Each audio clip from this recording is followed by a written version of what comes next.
बीडमधील शेतकरी पुन्हा एकदा संकटात आहेत। मागील वर्षी अतिवृष्टीमुळे पीक गेलं आणि यंदा पावसाअभावी उन्हामुळे पीक जाण्याची भीती आहे। बीडमध्ये प्रामुख्याने सोयाबीनचं पीक घेतलं जातं।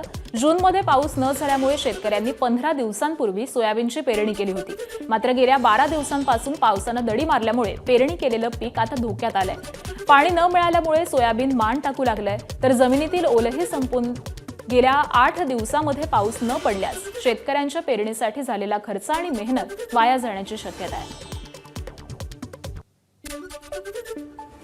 पाऊसच नाही ना, 10-12 दिवस झालं कस तरी एका पावसावर पेरण्या केल्या, ते उगून निघाला, आता जायच्या मार्गावर लागले ते।